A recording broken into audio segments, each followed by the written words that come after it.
It's going to play the song. Give it 20 seconds. Did you get the link? I got the link, but I'm not opening. I don't have another camera here. I'm in a different place. Okay. I'm not at home. That's all good. That's all good. We're going to have a great class anyways, and I really appreciate you doing this again. Hi, folks. Welcome back to Kuzari live from Jerusalem with Rabbi Chaim Goldberg. And Rabbi's got a friend with him all the way from Lithuania. Rabbi Chaim has been doing some Noahide outreach up in Lithuania, and he has a friend of his visiting with him from Jerusalem. So we're going to continue today with our sixth episode, sixth installment into the Kuzari. I think we've got an exciting class. But Rabbi, how are you doing, and how's everything in Jerusalem? And please introduce your friend. Hi, first of all, good evening for everybody. Greetings from Jerusalem, and thank you, Arimas, for coming and joining us. He came from Lithuanian, not far from the Gaon, Vilna Gaon. He's living not far from Vilna Gaon. And thank you for coming with us. It's my greatest pleasure. We're glad to have you. Excellent. And thank you, Dan, also for organizing everything. And we managed with the time. Yes.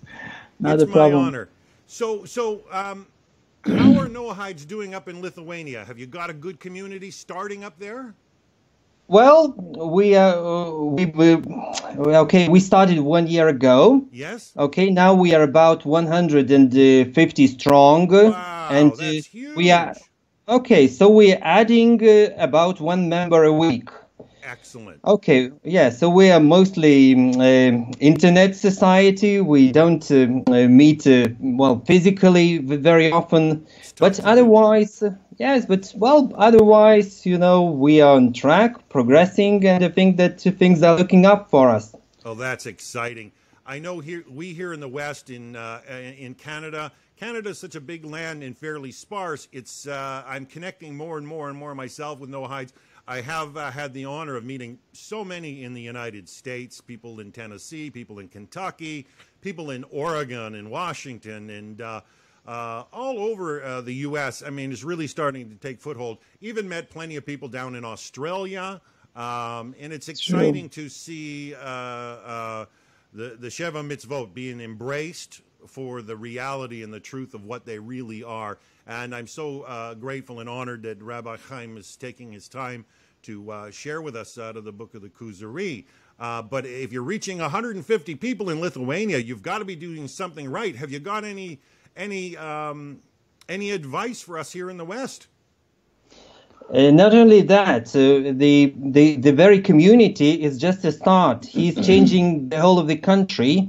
Awesome. He provided us an impetus, which is we turn it on the political field, and then we are moving this to a number of public organizations, and through those influences, it has a very significant impact on the whole of the country. Oh, so that's why I would be brave to say that Lithuania is getting Judaized, Noahide.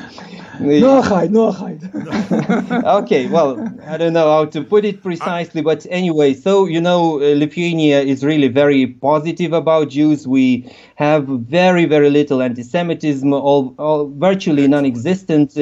So, Jewish people and Judaism is quite popular, and that is why, we feel encouraged and brave to spread the message beyond of our community. Awesome.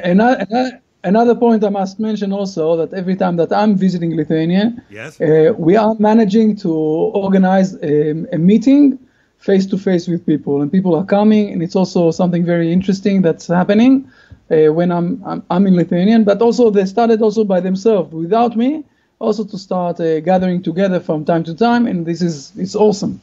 That's you need to know. That's what people need to do. Sorry to interrupt.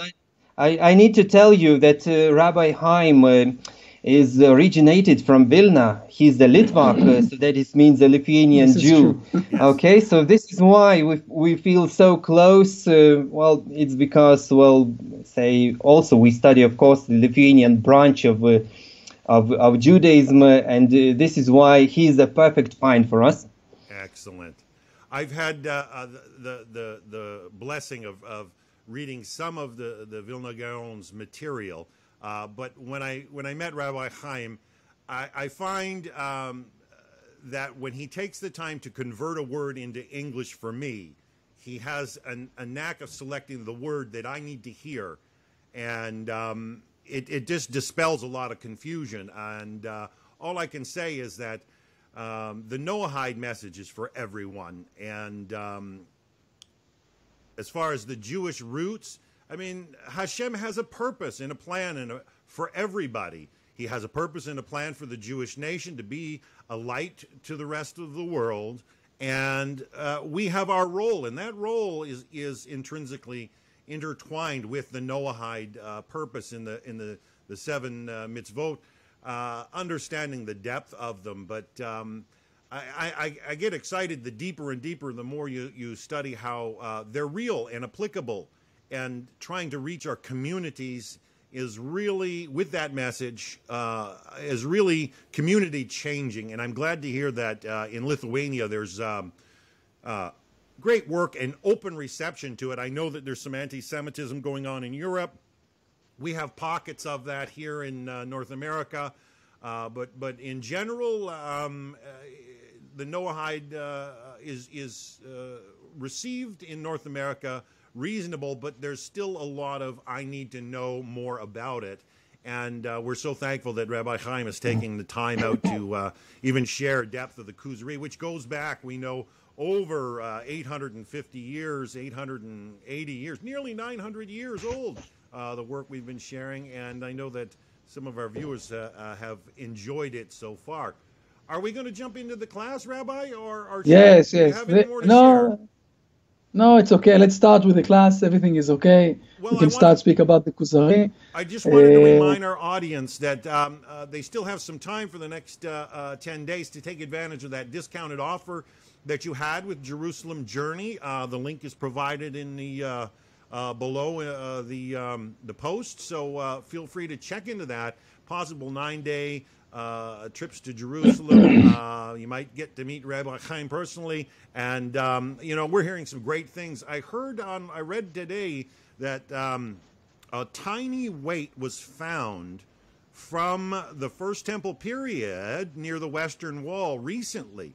It was a tiny little weight marked with an inscription that described its weight archaeologically. But when you start to see these things pop out, I mean, this is history coming to life in our day and age, and we're so excited to share and be a part of that today. So, and folks, you can always go visit Rabbi Chaim at his webpage at BibleVerseOfToday.com. That's BibleVerseOfToday.com.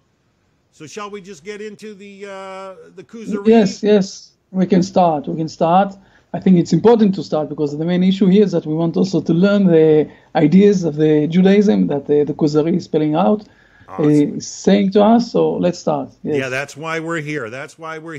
Now, you've titled this lesson today, I see we're doing some review, and I may have a couple of questions because really last week it was so much so fast that it took a lot to digest. And decipher. Okay. Today we can start with questions. It's okay.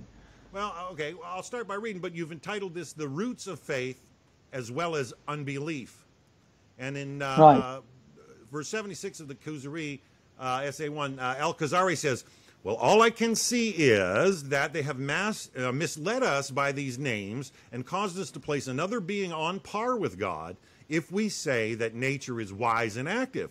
Speaking in their sense, we might even say possessed of intelligence."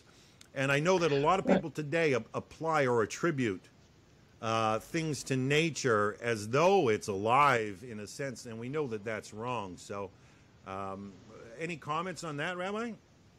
No, the only thing, we spoke about this last week, that the nature is not something that have, I will say, something in mind, yes, that he can decide what to do or what not to do. And it's just like a robot that God puts inside here. Yes. And also when all the philosophers started to think about this issue of nature, so they finalized themselves with this issue that the nature is like something with intelligence, but it's not true, okay? And we know today that it's not. And I think that now we need to start on. This is where almost we stopped. So let's read also. Please read the number 77. Okay, 77. The rabbi responds. He says, certainly, but the elements, moon, sun, and stars have powers such as warming, cooling, moistening, drying, etc.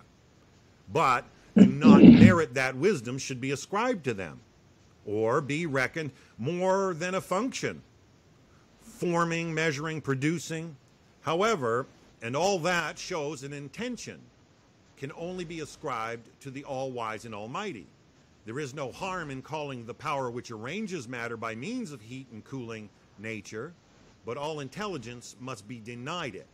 So must the faculty of creating the embryo be denied to a human being, because they only aid matter in receiving human form from its wise creator.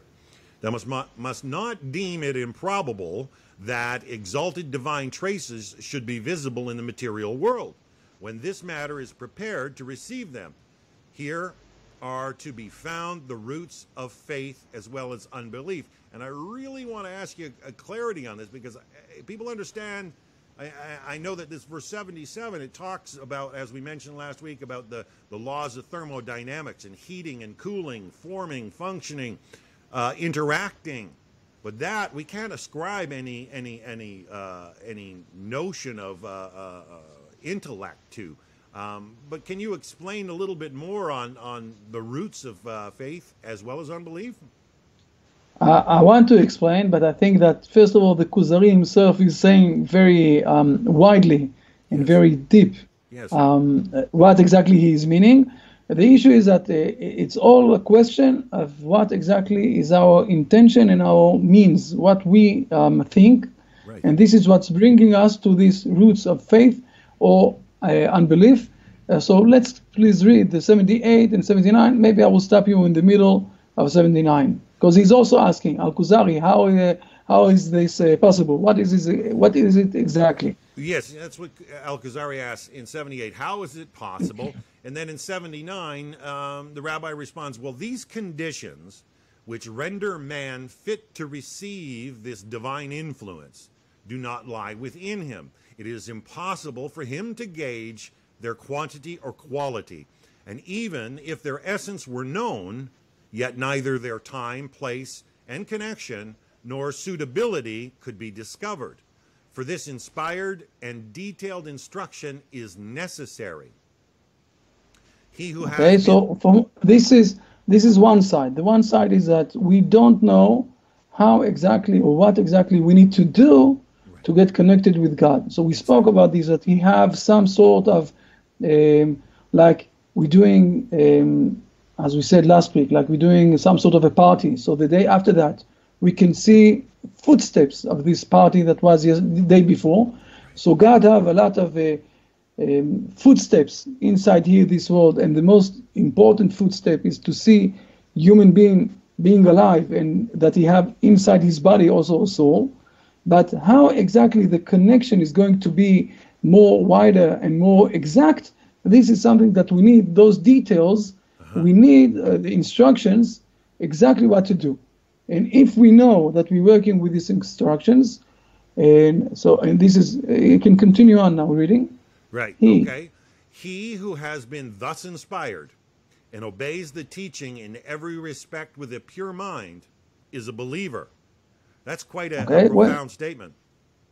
Right. So if you're getting connected to the source, okay, and for example, this is what we're saying in the Hebrew nation, that we had this issue of prophecy, and we had those inspired teaching, okay, and we have the respect pure mind, right. And this is why we are in the right way. But there is also that other side, and whoever strives by speculation and deduction to prepare the conditions for the reception of this inspiration, or by divining, as is found in the writings of astrologers trying to call down supernatural beings or manufacturing talismans, such a man is an unbeliever. And can you explain a little? Everybody understands, I think, a little bit when there is a spiritual aspect that is non-correct. But how does this relate, say, by speculation and deduction to prepare the conditions for the reception? If people do such with, say, a scientific aspect rather than a astrological or supernatural twist, it's something I need to grasp, because I've always been a logical person, and I know that deduction alone and speculation alone is not correct. I know that there's something greater out there. The truth is that this is exactly what he is explaining. There is a lot of, I will say, inspiration and a lot of spirituality going around the world. Right. But are those things bringing us more closer to God? No, because the only way of understanding how to get closer to God is by listening to what He have to say, how to do it. Right. So when you're doing all those speculation or education or other things, and you are trying to, with the astrologist or any spiritual way, it's not saying that you are getting closer to God. Maybe you're getting more a spiritual person, but you're not getting closer to God. Right. Because it's not something that He said how to do it. Right. Man-made. And this is what so this is what he's saying, Rabbi Judah HaLevi. This is the exact part where everything is starting with what you're deciding to take upon yourself. If you accepting what God is saying to do, so then you're a believer. But if you're saying, no, I know by myself what to do, right, then you're just an unbeliever, because it's not connected or it's not related to what God is asking from you. So maybe you're a very spiritual person. Right. You may be even with a lot of spiritual, but it doesn't say that you are going in the tracks, in the way that God is asking you to do. Awesome. This is where it's standing between those two things. Yeah, it'll never be a relationship if it's your own imagination. That's for sure. What does God require of us? What does Hashem ask of us?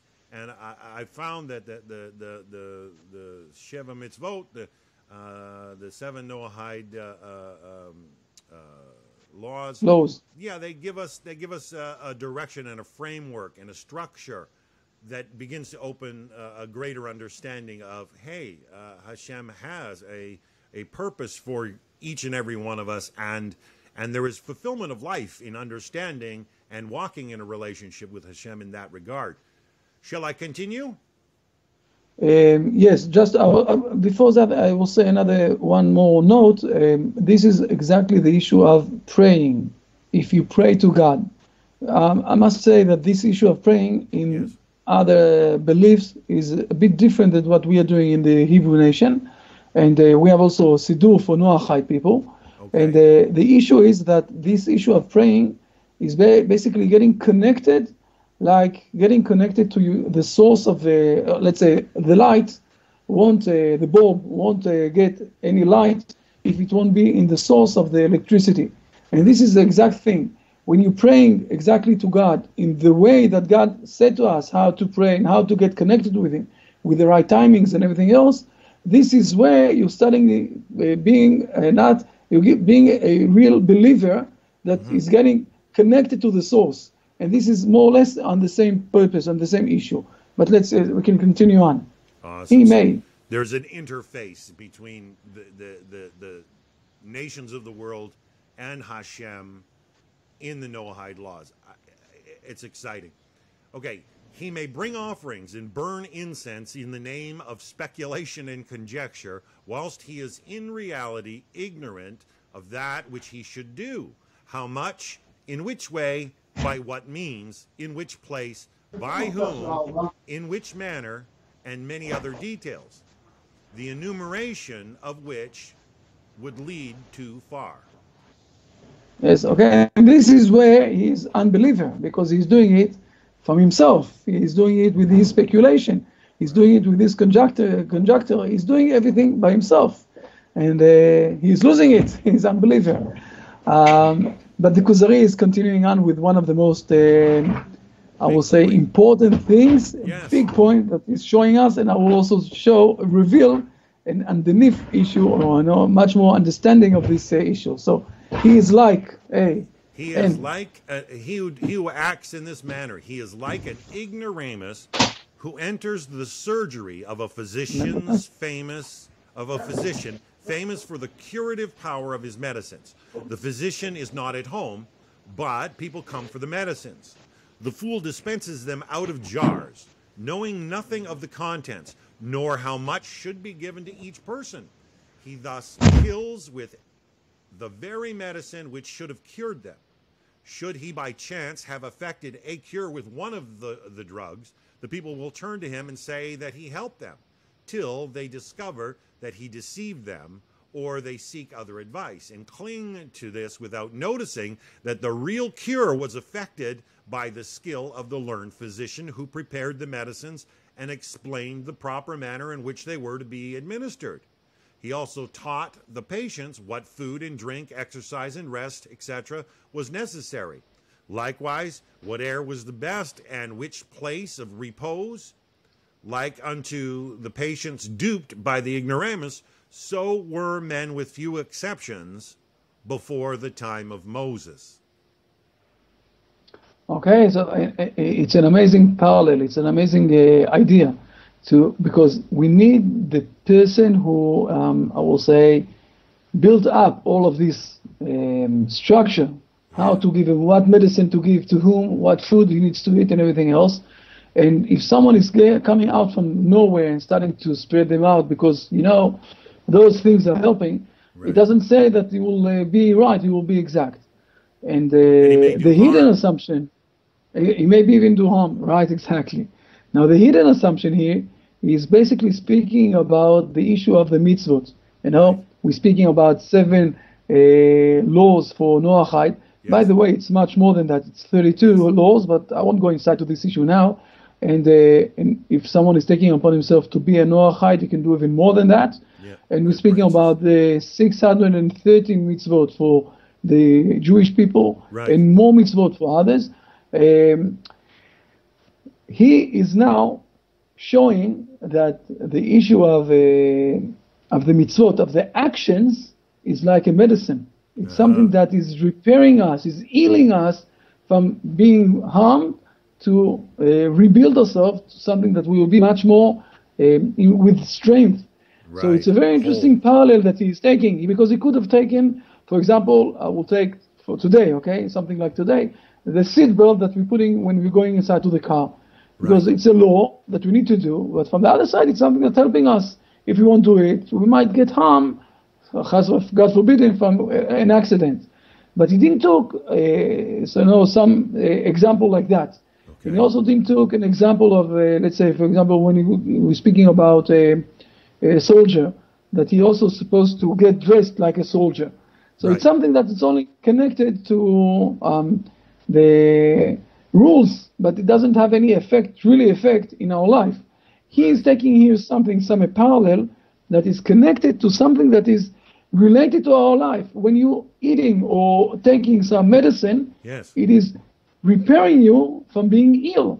Yes. And this is exactly what he is saying. If you want to do the right mitzvot, the right behavior, you can't do it because this is what you want to do, or this is what you think, or this is what your speculation is. You need to go to the man who created this man, or to that man, to who created this man, to God who created this world, and ask him what exactly I need to do. Exactly. And if you will see in the Bible, the first verse that is coming after God's created man, he is speaking with him and he's telling him, do this and don't do that. Yes. Because it's unbelievable that God who created this world and created this man, he won't speak with him. Right. For what is also related today, for example, when you're buying I will say a washing machine, okay? You want to organize your laundries. So you take him also exactly the manual, what exactly you see and how exactly to work.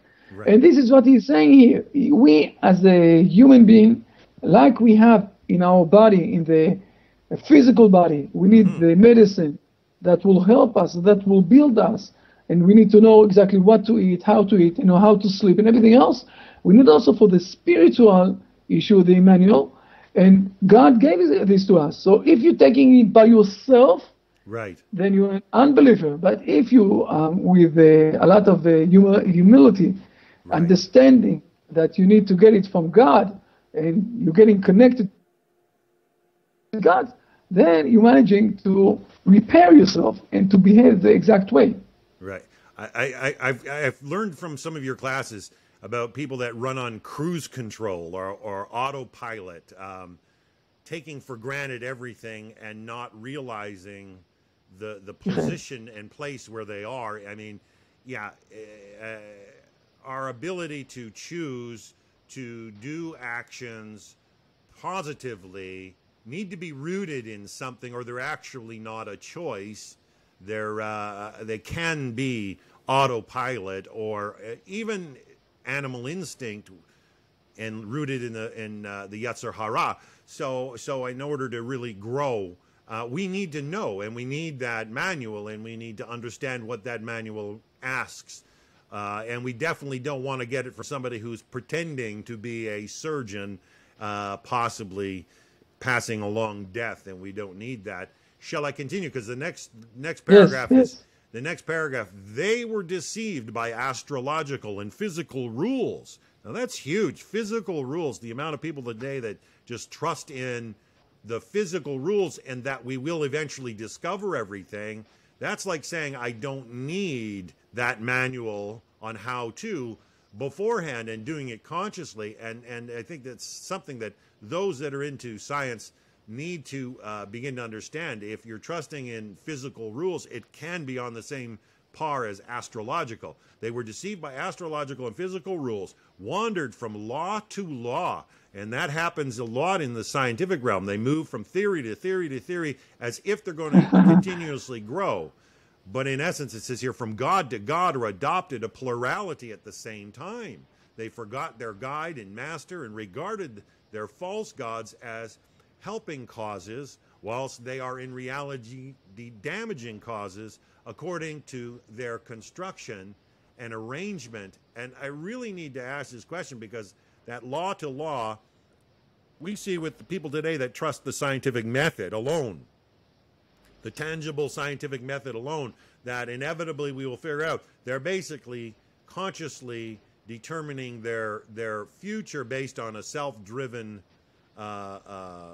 choice, rather than accepting that there is something greater, and even looking at the manual, if you will. And they don't realize, I think, that they forget their guide and master, and they're regarded as false gods, as helping causes. This is huge, Rabbi. Thank you. It's true. It's not mine. It's Rabbi Judah HaLevi, in the Kuzari. It is true, and people do forget today that there is also this issue of the spirituality, and it's also have laws. The most interesting thing is that already in the last, especially in the last 400 years, yes, the scientific world is trying to find this one law that is gathering everything. Unified this theory, idea, yes, right, the unifying theory, and the idea of finding only one unifying law is something that started with Abraham, something like 3,500 years ago, that he said there is one God and there is one law. From there on, everything else is spreading. So from one side, people are very, containing themselves on the science, and from the other side, they don't understand that the science itself today is trying to find this spiritual idea of everything. Very good point. Very good point. Now it closes out here the text. Now this is such a profound statement. Profitable on its own account is the divine influence. Hurtful on its own account is the absence thereof. And that is just huge. This is a great sentence.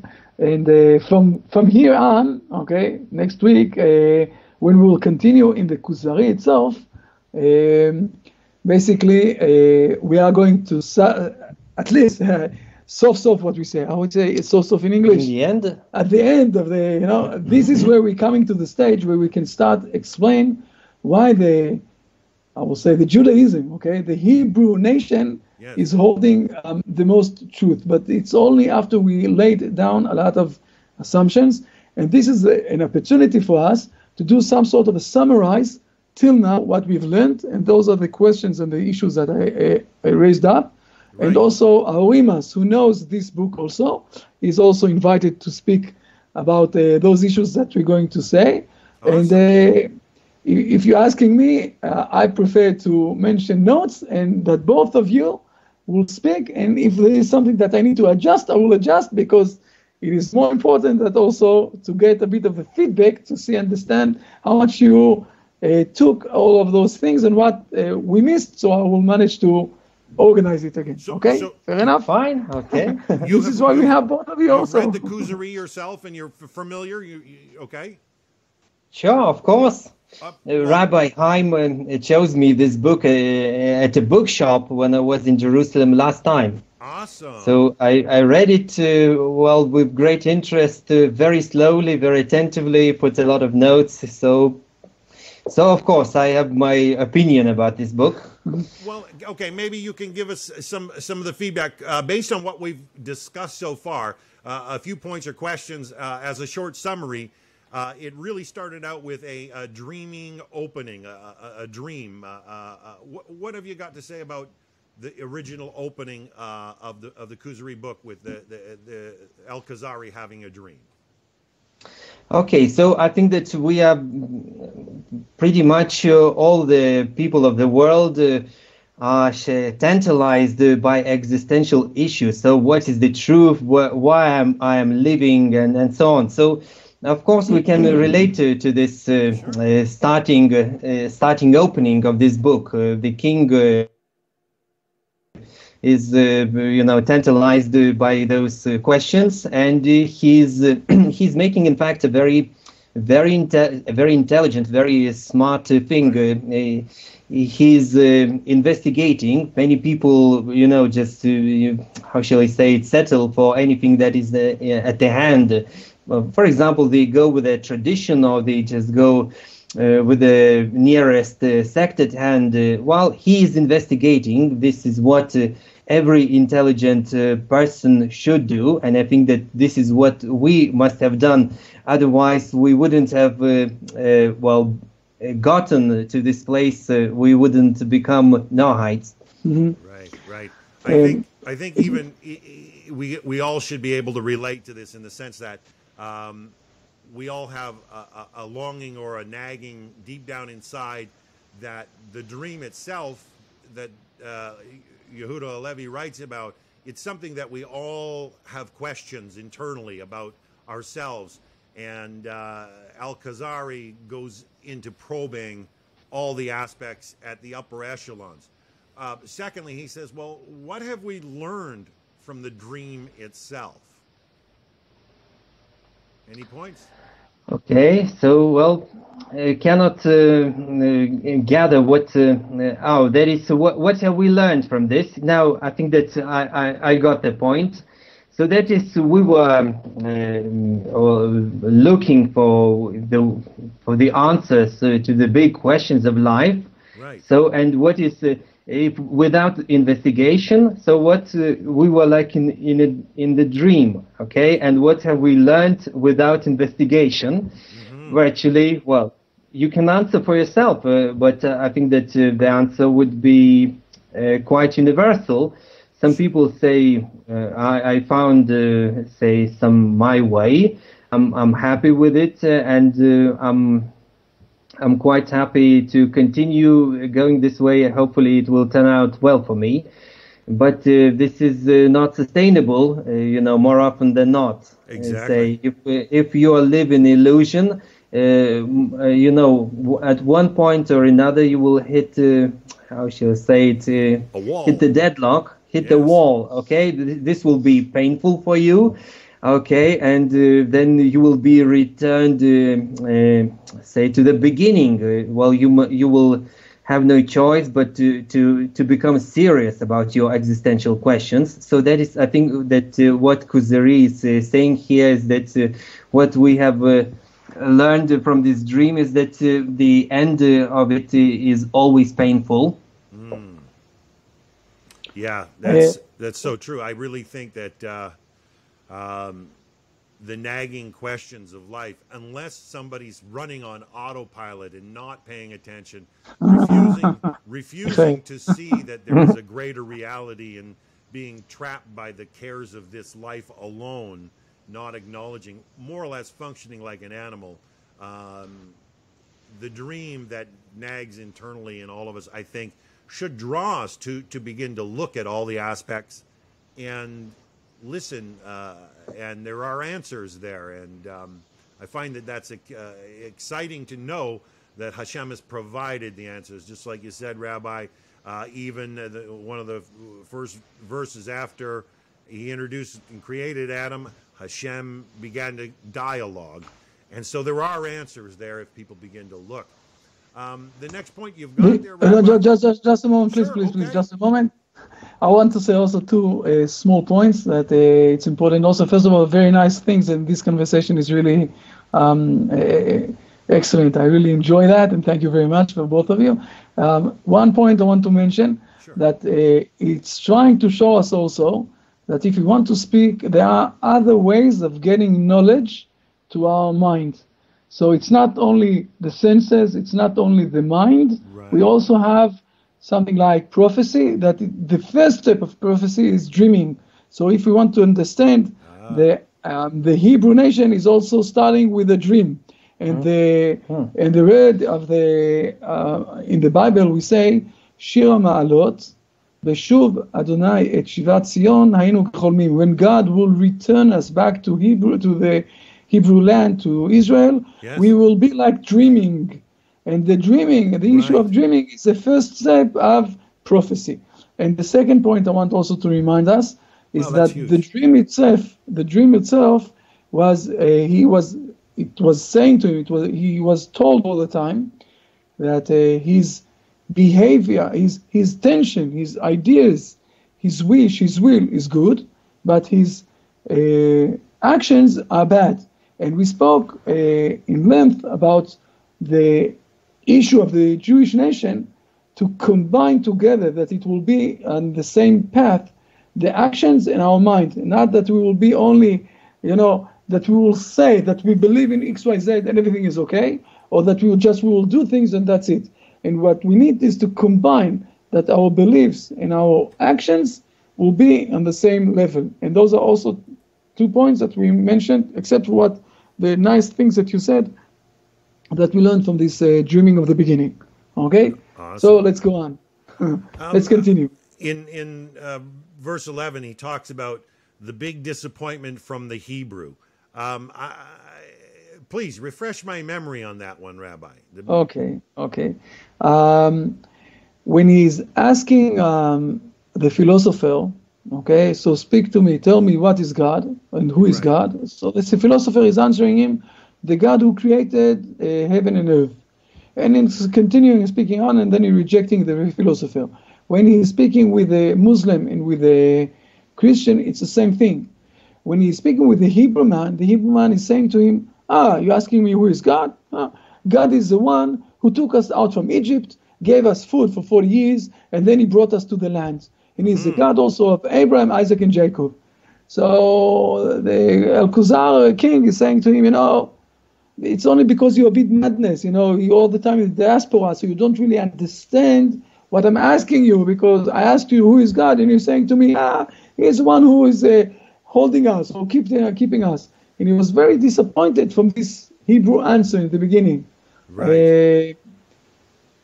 And what we learn from this point, basically, is that we're speaking about a God we can relate to him. God that is doing something with us, something that we can understand. To speak about creating heaven and earth, no one was there when he created heaven and earth. So it's only a speculation, okay? But we do know that he took us out from Egypt. Right. This is not a speculation. This is something true. We do know that he took us out in the last 70 years from something like 200 countries and brought us back to Israel that we can rebuild up back the Holy Land. So it's not something abstract. After that, and this is what he's saying also in the Ten Commandments, it's opening like that. Remember that I'm God who took you out from Egypt, therefore take my kingdom. Okay? And this is something that we can relate. Then in the fourth commandment, he will say to us, listen, you need to keep the Shabbos, the seventh day, because I created the world in 6 days. So you also need to remember that. So then we know, we have the knowledge that he also created the world. But we're not starting with this. We're starting with something much more connected to us. Pretty amazing. Pretty amazing. I find that just awesome. So, there's a lot more we know in the Ten Commandments beyond the fact that they came from Hashem and literally, begin the seeds, branches for living and for life and more so. Shall we go on with the different levels of license in 39 to 41? You need to explain that. I need to explain that. You I have to that? pull up the text. No, just remember, we spoke about that there are all sorts of levels in the world. Okay, and just like we have. Okay, we have you have the basic rock, mineral, metal, right, of course. Exactly, right? exactly. And then you have the vegetable kingdom, if you will, that has a certain degree of senses, and they have a certain degree. And it's also of growing, and it's also spreading up, and everything else. Yes. Yes. And then you have the animal kingdom, which has a degree of mobility alone. Right. And they can move about somewhat. They have more freedom and liberty or graced gift than the animal or vegetable. But then we as human beings are graced with something that even the animal doesn't have. I think, are those the four levels we're talking about? Those are the four levels. And then we spoke about another stage. I will remind you because it's your idea. We spoke about the difference between the Hebrew nation and the other nations. Right. And we asked ourselves, it's a racism. Okay, we're speaking about racism, and then we gave the parallel. We gave this idea, like we have license for motorcycle, and we have a license for a car, and we have a license for a truck, and we have a license for an airplane. So each person needs to learn a bit different, and you have much more responsibility. So the Hebrew nation, they are like with the license of the airplane, for example, and they have importance of bringing this to the world. And it's not saying that someone is less or more. It's more responsibility to be with a bigger license. And it's not racism because we are all equal as human beings. But the issue of the connection, remember that? Yeah, that lesson is so huge, especially for us in the West. I mean, because everybody wants to take that license to just grab a hold of and study whatever is on their mind. And the question had arisen, especially here in the West about, is this topic off law or unavailable to the Noahide? Is that topic unavailable to the Noahide? Like I say, a bunch of young people that just come in to study, they get overwhelmed at first and they want to jump right into the depth of Kabbalah. And, they don't have a license to drive that, that big of a machine. That's the only way I could understand it, is that we gain a license to be able to drive in this world, but you might be able to drive without one, but if you get pulled over, you're in trouble. And then you took that analogy even farther, that even if you have a license for a car, that doesn't mean you can fly a helicopter or a big jumbo jet. It takes a lot of training and a lot of skill. And it's not that something more is given to someone else, but that they're trained in that and they're able to teach that and share that. And I think that when it comes to grabbing a hold of the greatness of Torah and the grandness of the depth of all that Hashem has shared, unless you have a rabbinical source that's actually teaching, you're going to go out of bounds or start to play with your own mind and imagine your own things. So we saw that in one place in Lithuanian. We really saw that situation of people who are learning without a rabbi, and it's like a cult. Right. It's like 100%. a cult. It's Yeah. we saw it was very, I will say, sad, even a bit sad to see that. Do you want to add something, Arimas? You have something to add to Well, this issue? maybe not at this point. That it's is, okay. for me, that was not a very comfortable visit because, well, most of the time they spoke in Hebrew, and I was not that efficient at that time. Right. Yeah. Okay. Even still, my Hebrew is horrible. You know, I might be able to say, you know, a couple of words, and that's about it. But all I can say is that yeah, we know that there's a depth of knowledge, a depth of wisdom there that's actual and practical. But how do you decipher?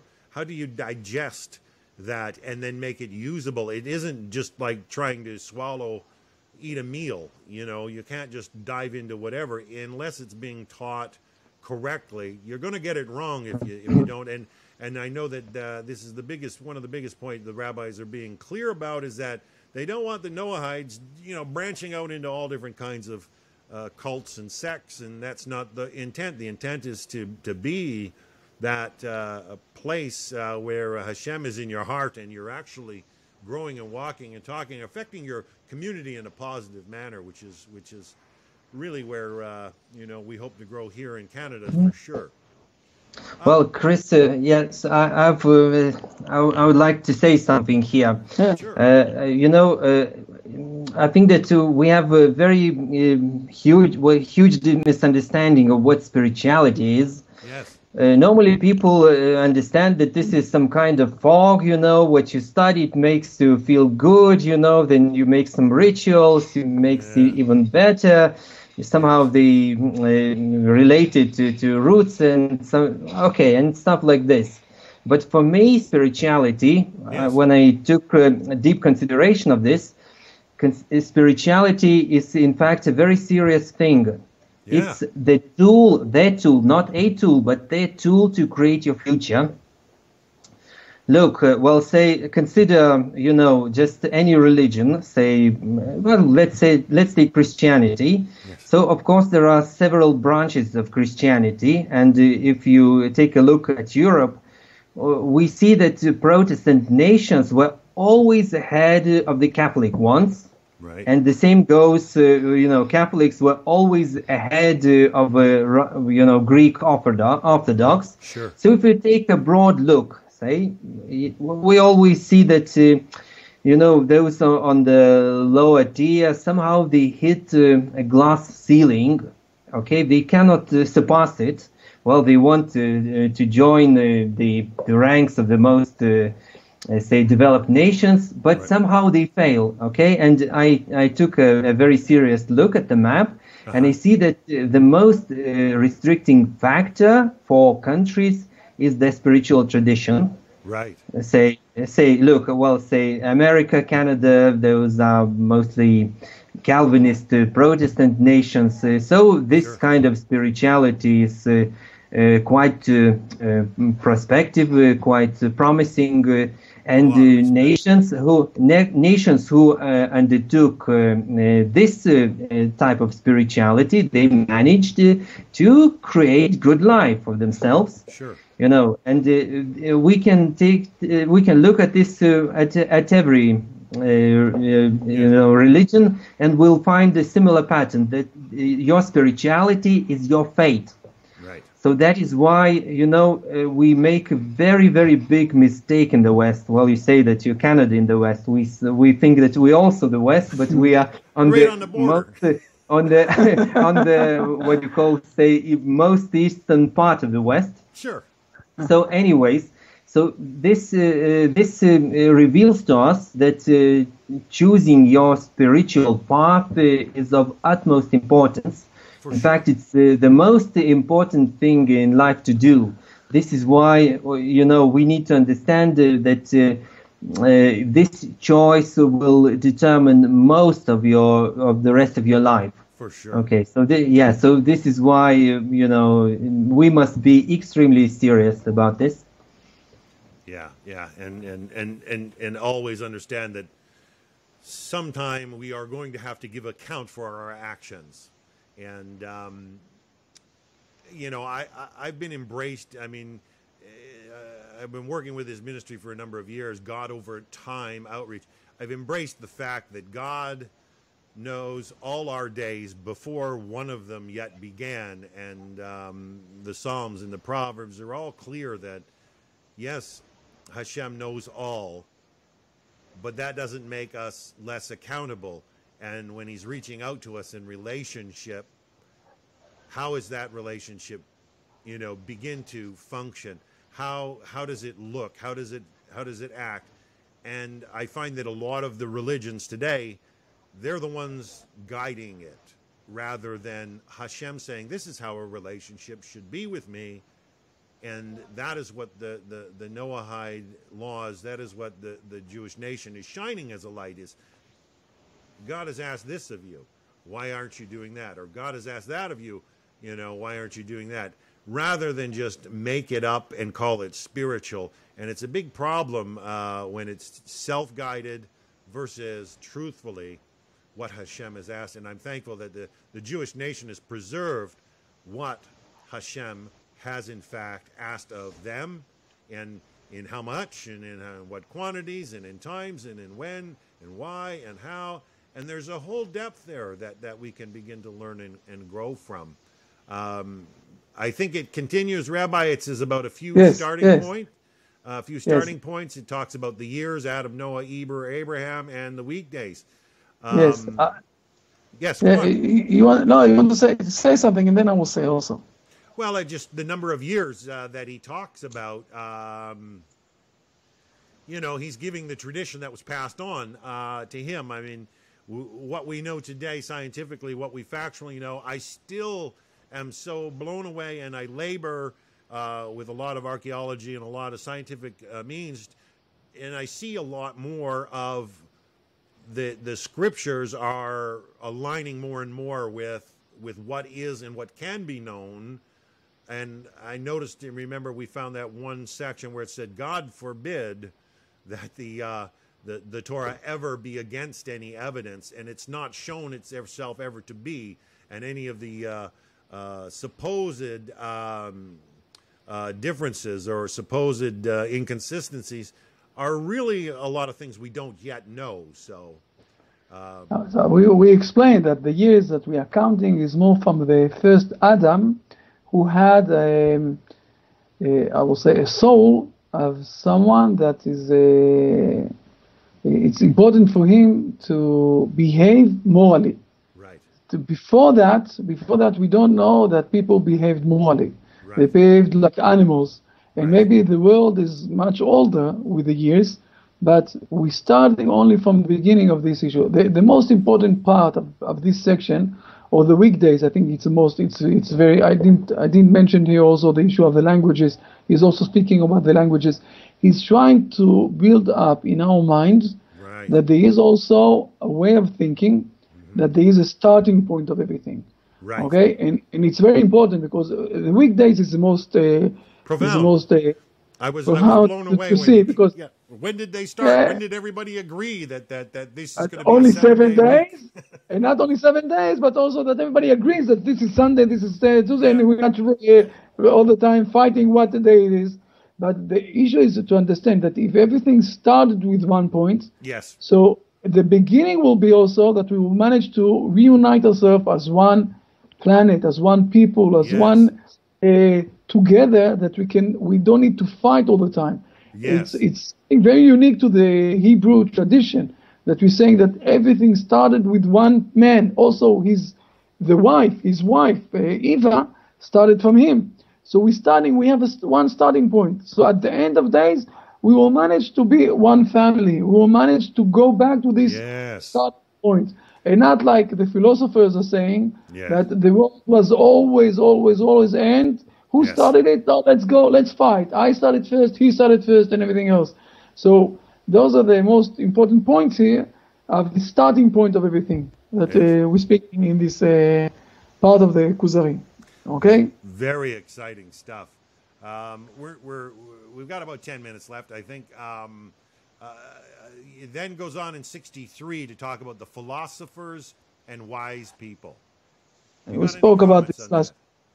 Yeah, we spoke about this last week that people usually saying about those wise people, they're very smart. If they're saying that there isn't any God, they must, investigate it, and they know exactly the truth. Yes. Well, Aristotle is also people today, they are very smart. They decided, who said, to go investigate, try to find for yourself, take a bit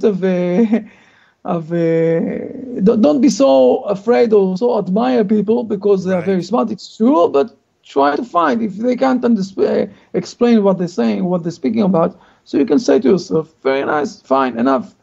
And also we spoke a lot about science and Torah. Yes. And last week also we spoke about nature and God existence. And I want to remind also to this issue specific that there are two realms, two ways where God is exposing himself. The first one is by nature. Yes. And the second one is by miracles, or that he is interfering in this nature. So we saw the miracles in an eye, we saw them when we went out from Egypt, the whole world saw it then. Right. And today we see a lot of miracles like a fingertips in behind the scenes. But God is doing all sorts of things. The most, I will say, profound one is to speak about the 6-day war of the Israel nation, okay? Right. That in 6 days we managed to expose ourselves from very tiny, bitty, small place, suddenly to bring back all the places of the Bible to be alive, that the Hebrew nation is not only capturing them, but also holding them and giving all the people of the world, the ability to come and to be in those places. But it was a miracle. If you're looking about this, it was such a miracle. In 6 days, a tiny bitty country that had only something like 2 million people managed to fight and to win. Okay, so many Arabs, with so many millions of Arabs, that they said they're going to wipe us off the map.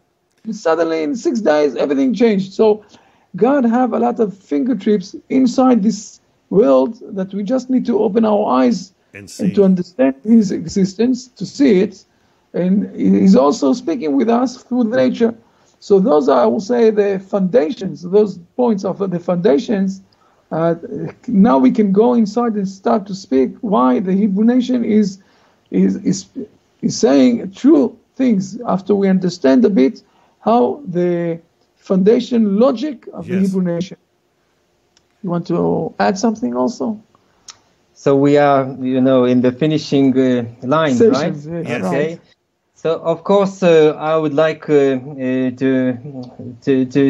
thank Rabbi Chaim for. I'm not the issue here. No, but anyway, for me that was a tremendous experience. I was asking him for a long time to let me know what he's doing in other parts of the world. Yes. I'm extremely excited to see, and to meet, albeit virtually, Chris. I find you an utterly, fascinating person. Thank you. And you as well. Obviously, you can tell you've been studying, you've been growing, and we all grow. And I think one of the grandest things about Hashem and the glory of Hashem is how great he is, that there is opportunity for us to grow forevermore as he sees fit, that even after our days here on planet Earth is fulfilled, that Hashem has a place for us, and there's still more that he can decide to do with us. I think that he's great, and humanity needs to understand how great he is, and the seeds begin with turning the ear towards the Hebrew nation and embracing the Sheva Mitzvot and beginning to say, hey, what is this really all about? And look at the depth of it. And I'm so glad and honored to meet you yourself. And I pray Hashem just bless you guys up in Lithuania, and that you guys continue to flourish and grow. And I hope Rabbi Chaim can give you my email address, and let's. I will exchange. I will exchange those emails, of course. Not a also, question. If we have 1 minute to spare, I'd like to share I'd like to share some of the Lithuanian experience. Please. So we took it very seriously. Well, this line, those who bless, you will be blessed, who bless Israel will be blessed, and those who curse it will be cursed. Yes. So our bitter experience of the Holocaust shows that indeed, cursing the Jewish people brings lots of disasters.